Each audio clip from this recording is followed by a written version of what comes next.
கிறிஸ்துவுக்குள் மிகவும் பிரியமானவர்களே, கர்த்தராகிய இயேசு கிறிஸ்து நாமத்தினாலே உங்களை வாழ்த்துகிறேன். ஏதோ ஒரு பிரச்சனை உங்களை துரத்திக்கிட்டே வருகிறதா?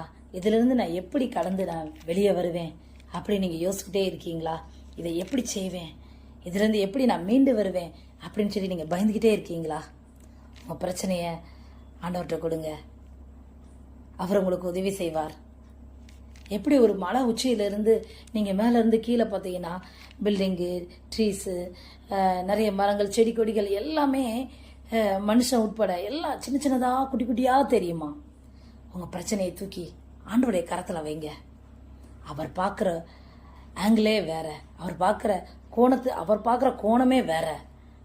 அவர் எல்லாவற்றையும் உங்களுக்கு செய்து கொடுக்க வல்லவராய் காணப்படுகிறார். உங்களுக்காக நான் ஒரு வேத வசனம் சொல்லட்டுமா?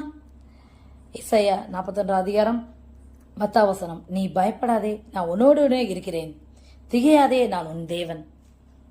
ஆம் பிரியமானவர்களே, நீங்க பயப்படாதீங்க, அவர் உங்க கூடயே இருக்கிறார். நான் உன்னோடே கூட இருக்கிறேன்னு அவர் சொல்கிறார். அப்ப எதுக்கு நீங்க கலங்குறீங்க? இந்த பிரச்சனையை நிச்சயம் நீங்க தாண்டி வந்துடுவீங்க.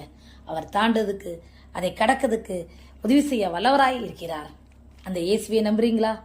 அந்த இயேசுவை நம்புங்கள், விசுவாசியுங்கள். அவர் கருத்திலிருந்து அற்புதங்களை பெற்றுக்கொள்ளுங்கள். தேவன் தான் உங்களை ஆசீர்வதிப்பாராக. ஆமென்.